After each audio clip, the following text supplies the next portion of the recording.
Hello, my name is John Nagoski, and I'm from Wisconsin in the USA. I would like to introduce you to my channel, English Reading with Questions and Answers. The Richest Man in Babylon, 1926, as read by John Nagoski. Chapter 5. The 5 Laws of Gold. A bag heavy with gold, or a clay tablet carved with words of wisdom, if you have your choice, which would you choose? By the flickering light from the fire of desert shrubs, the sun-tanned faces of the listeners gleamed with interest. "The gold! The gold!" chorused the 27. Old Kalabab smiled knowingly. "Listen," he resumed, raising his hand. "Hear the wild dogs out there in the night? They howl and wail because they are lean with hunger. Yet feed them, and what do? Fight and strut, then fight and strut some more, giving no thought tomorrow that will surely come. It is the same with the sons of men. Give them a choice of gold and wisdom. What do? Ignore the wisdom and waste the gold. On tomorrow they wail because they have no more gold. Gold is reserved for those who know its laws and abide by them." Kalabab drew his white robe close about his lean legs, for a cool night wind was blowing. "Because you have served me faithfully upon our long journey, because you cared well for my camels, because you toiled uncomplainingly across the hot sands of the desert, because you fought bravely the robbers that sought to despoil my merchandise, I will tell you this night the tale of the 5 laws of gold, such a tale as you have never heard before. Listen with deep attention to the words I speak, for if you grasp their meaning and heed them, in the days that come you will have much gold." He paused impressively. Above, in a canopy of blue, the stars shone brightly in the crystal-clear skies of Babylonia. Behind the group loomed their faded tents tightly staked against possible desert storms. Beside the tents were neatly stacked bales of merchandise covered with skins. Nearby the camel herd sprawled in the sand, some chewing their cuds contentedly, others snoring in the hoarse discord. "You have told us many good tales, Kalabab," spoke up the chief packer. "We look to your wisdom to guide us upon tomorrow, when our service with you shall be at an end. I have told you my adventures in strange and distant lands, but this night I shall tell you the wisdom of Arkad, the wise rich man. Much have we heard of him," acknowledged the chief packer, "for he was the richest man that ever lived in Babylon." He was the richest man, and that because he was wise in the ways of gold, even as no man had ever been before him. This night shall I tell you of his great wisdom, as it was told to me by Nomasir, his son, many years ago in Nineveh, when I was but a lad. My master and myself had tarried long into the night in the palace of Nomasir. I had helped my master bring great bundles of fine rugs, each one to be tried by Nomasir until his choice of colors was satisfied. At last he was well pleased, and commanded us to sit with him and to drink a rare vintage, odorous to the nostrils, and most warming to my stomach, which was unaccustomed to such a drink. Then he told us this tale of the great wisdom of Arkad, his father. I shall tell it to you. In Babylon it is the custom, as you know, that the sons of wealthy fathers live with their parents in expectation of inheriting the estate. Arkad did not approve of this custom. Therefore, when Nomasir reached man's estate, he sent for the young man and addressed him. "My son, it is my desire that you succeed to my estate. You must, however, First prove that you can handle it. Therefore, I wish that you go out into the world and show your ability both to acquire gold and to make yourself respected among men. To start you well, I will give you 2 things of which I myself was denied when I started as a poor youth to build up a fortune. First, I give you this bag of gold. If you use it wisely, it will be the basis of your future success. Second, I give you this clay tablet upon which is carved the 5 laws of gold. If you understand them, they shall bring you competence and security. 10 years from this day, you come back to the house of your father and give account of yourself. If you prove worthy, I will then make you the heir to my estate. Otherwise, I will give it to the priests, that they may barter for my soul the land consideration of the gods. So Nomasir went forth to make his own way, taking his bag of gold, the clay tablet carefully wrapped in silken cloth, his slave, and the horses upon which they rode. The 10 years passed, and Nomasir, as he had agreed, returned to the house of his father, who provided a great feast in his honor, to which he invited many friends and relatives. After the feast was over, the father and mother mounted their throne-like seats at one side of the great hall, and Nomasir stood before them to give an account of himself, as he had promised his father. It was evening. The room was hazy with smoke from the wicks of the oil lamps that dimly lighted it. Slaves in white woven jackets and tunics fanned the humid air rhythmically with long-stemmed palm leaves. A stately dignity colored the scene. The wife of Nomasir and his 2 young sons, with friends and other members of the family, sat upon rugs behind him, eager listeners. "My father," he began deferentially, "I bow before your wisdom.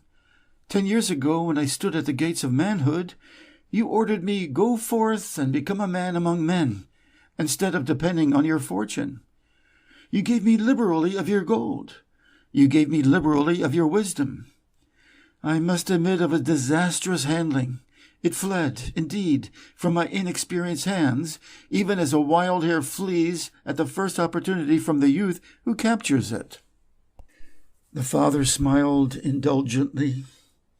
"Continue, my son. Your tale interests me in all its details. I decided to go to Nineveh, as it was a growing city, believing that I might find there opportunities. I joined a caravan, and among its members made numerous friends. 2 well-spoken men who had a most beautiful white horse, as fleet as the wind, were among these. As we journeyed, they told me in confidence that in Nineveh was a wealthy man who owned a horse so swift that it had never been beaten. Its owner believed that no horse living could run with greater speed. Therefore he would wager any sum, however large, that his horse could outspeed any horse in all Babylonia. Compared to their horse, so my friends said, it was a lumbering ass that could be beaten with ease. They offered, as a great favor, to permit me to join them in a wager. I was quite carried away with the plan. Our horse was badly beaten, and I lost much of my gold." The father laughed. "Later I discovered that this was a deceitful plan of these men, and they constantly journeyed with caravans seeking victims. You see, the man in Nineveh was their partner, and shared with them the bets he won. This shrewd deceit taught me my first lesson in looking out for myself. I was soon to learn another, equally bitter. In the caravan was another young man with whom I became quite friendly. He was the son of wealthy parents and, like myself, journeying to Nineveh to find a suitable location. Not long after our arrival, he told me that a merchant had died, and his shop, with its rich merchandise and patronage, could be secured at a paltry price, saying that we would be equal partners, but first he must return to Babylon to secure his gold. He prevailed upon me to purchase the stock with my gold, agreeing that his would be used later to carry on our venture. He long delayed the trip to Babylon, proving in the meantime to be an unwise buyer and a foolish spender. I finally put him out. The business had deteriorated to where we only had unsaleable goods and no gold to buy other goods. I sacrificed what was left to an Israelite for a pitiful sum. Soon there followed, I tell you, my father, bitter days. I sought employment and found it not, for I was without trade or training that would enable me to earn. I sold my horses, I sold my slave, I sold my extra robes that I might have food and a place to sleep, but each day grim want crouched closer. But in those bitter days, I remembered your confidence in me, my father. You had sent me forth to become a man, and this I was determined to accomplish. The mother buried her face and wept softly. At this time I bethought me of the table you had given to me, upon which you have carved the 5 laws of gold. Thereupon I read most carefully your words of wisdom, and realized that had I sought wisdom first, my gold would not have been lost to me. I learned by heart each law, and determined that, when once more the goddess of good fortune smiled upon me, I would be guided by the wisdom of age, and not by the inexperience of youth. For the benefit of you who are seated here this night, I will read the wisdom of my father as engraved on the clay tablet which he gave to me 10 years ago. The 5 laws of gold. 1. Gold comes gladly and in increasing quantity to any man who will put not less than 1/10 of his earnings to create an estate for his future and his family. 2. Gold labors diligently and contentedly for the wise owner, who finds for it profitable employment, multiplying even as the flocks of the field. 3.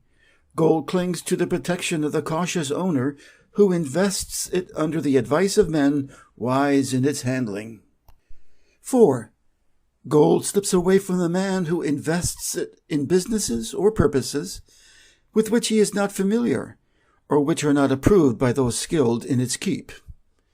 5. Gold flees the man who would force it to impossible earnings, or who follows the alluring advice of tricksters and schemers, or who trusts it to his own inexperience and romantic desires in investment.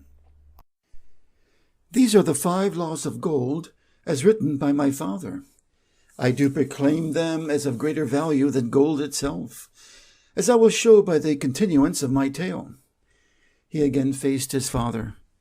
I have told you the depth of poverty and despair to which my inexperience brought me. However, there is no chain of disasters that will not come to an end. Mine came when I secured employment managing a crew of slaves working upon the new outer wall of the city. Profiting from my knowledge of the 1st law of gold, I saved a copper from my first earnings, adding to it at every opportunity until I had a piece of silver. It was a slow procedure, for one must live. I did spend grudgingly, I admit, because I was determined to earn back before the 10 years were over as much gold as you, my father, had given to me. One day the slave master, with whom I had become quite friendly, said to me, "You are a thrifty youth, who spends not wantonly what he earns." "Yes," I replied, "it is my greatest desire to accumulate gold, to replace that which my father gave to me and which I have lost." "It is a worthy ambition, I will grant. And do you know that the gold which you have saved can work for you and earn much more gold?" "Alas, my experience has been bitter, for my father's gold has fled from me, and I am in much fear lest my own do the same." "If you have confidence in me, I will give you a lesson in the profitable handling of gold," he replied. "Within a year the outer wall will be complete and ready for the great gates of bronze that will be built at each entrance to protect the city from the king's enemies. In all of Nineveh there is not enough metal to make these gates, and the king has not thought to provide it. Here is my plan. A group of us will pool our gold and send a caravan to the mines of copper and tin, which are distant, and bring to Nineveh the metal for the gates. When the king says, 'Make the great gates,' we alone can supply the metal, and a rich price he will pay. If the king will not buy from us, we will have the metal which can be sold for a fair price." In his offer, I recognized an opportunity to follow the third law and invest my savings under the guidance of wise men. Our pool was a success, and my small store of gold was greatly increased by the transaction. In due time, I was accepted as a member of the same group in other ventures. They were men wise in the profitable handling of gold. They talked over each plan, presented with great care, before entering upon it. They would take no chance on losing their principal, or tying it up in unprofitable investments from which their gold could not be recovered. Such foolish things as the horse race and the partnership into which I had entered with my inexperience would have had scant consideration with them. They would have immediately pointed out their weaknesses. Through my association with these men, I learned to safely invest gold to bring profitable returns. As the years went on, my treasure increased more and more rapidly. I not only made back as much as I lost, but much more. Through my misfortunes, my trials, and my success, I have tested time and again the wisdom of the 5 laws of gold, my father, and have proven them true in every test.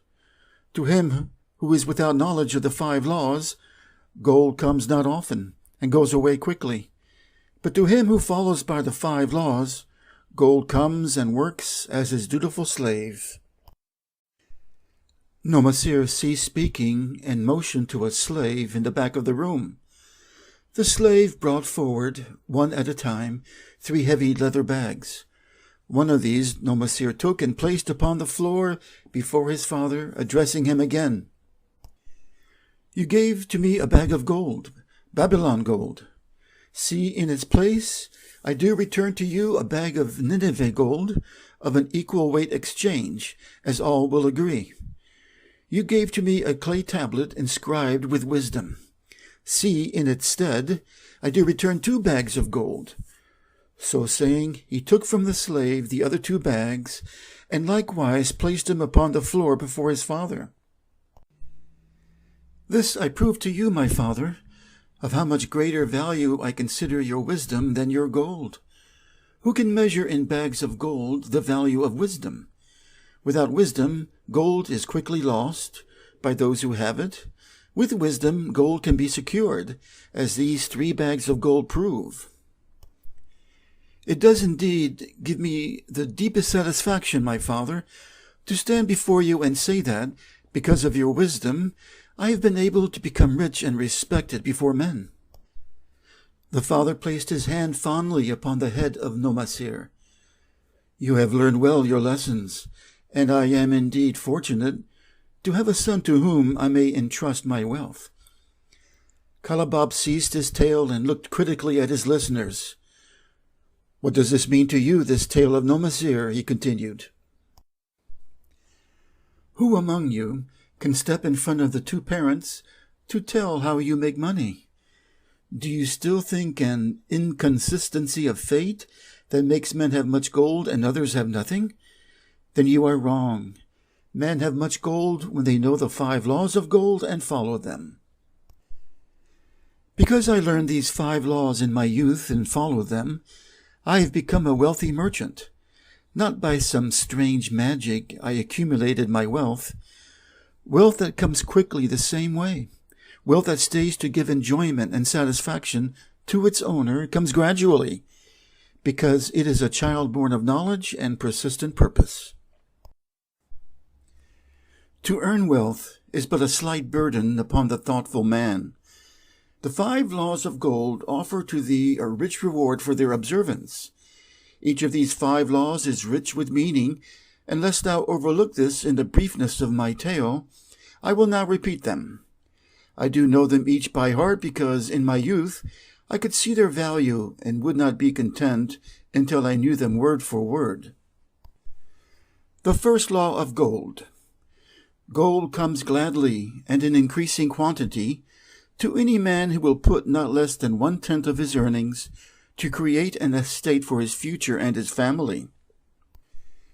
Any man who will put 1/10 of his earnings consistently and invest it wisely will surely create a valuable estate that will provide an income for him in the future and further guarantee safety for his family in case the gods call him to the world of darkness.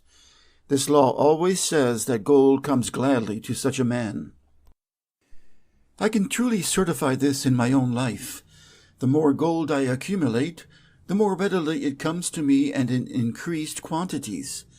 The gold which I save earns more, and its earnings earn more, and this is the working out of the first law. The second law of gold. Gold labors diligently and contentedly for the wise owner, who finds for it profitable employment, multiplying even as the flocks of the field. Gold indeed is a willing worker. It is ever eager to multiply when opportunity presents itself. To every man who has a store of gold set by, opportunity comes for its most profitable use. As the years pass, it multiplies itself in surprising fashion. The third law of gold. Gold clings to the protection of the cautious owner who invests it under the advice of men wise in its handling. Gold indeed clings to the cautious owner, even as it flees the careless owner. The man who seeks the advice of men wise in handling gold soon learns not to jeopardize his treasure, but to preserve it in safety and to enjoy in contentment its consistent increase. The fourth law of gold. Gold slips away from the man who invests it in businesses or purposes with which he is not familiar or which are not approved by those skilled in its keep. To the man who has gold, yet is not skilled in its handling. Too often these are fraught with danger of loss. Therefore the inexperienced owner of gold, who trusts to his own judgment and invests it in business or purposes with which he is not familiar, too often finds his judgment imperfect, and pays with his treasure for his inexperience. Wise indeed is he who invests his treasures under the advice of men skilled in the ways of gold. The fifth law of gold. Gold flees the man who would force it to impossible earnings, or who follows the alluring advice of tricksters and schemers, or who trusts it to his own inexperience and romantic desires in investment. This ends my tale of the 5 laws of gold. In telling it to you, I have told the secrets of my own success. Yet they are not secrets, but truths, which every man must first learn and then follow who wishes to step out of the multitude that, like you wild dogs, must worry each day for food to eat. Tomorrow we enter Babylon. Look, see the fire that burns eternal above the temple of Bel? We are already in sight of the golden city. Tomorrow each of thee shall have gold, the gold you have so well earned by your faithful services. 10 years from this night, what can you tell about this gold? If there be men among you who, like Nomasir, will use a portion of their gold to start for themselves an estate, and wisely guided by the wisdom of Arkad, 10 years from now, it will be a safe wager. Like the son of Arkad, you will be rich and respected among men. Our wise acts accompany us through life to please us and to help us. Just as surely our unwise acts follow us to plague and torment us. Alas, they cannot be forgotten. In the front rank of the torments that do follow us are the memories of the things we should have done, of the opportunities which came to us and we took not. Rich are the treasures of Babylon, so rich no man can count their value in pieces of gold. Each year they grow richer and more valuable. Like the treasures of every land, they are a rich reward, awaiting those men of purpose who determine to secure their just share. In the strength of your own desires is a magic power. Guide this power with my knowledge of the 5 laws of gold, and you will share the treasures of Babylon.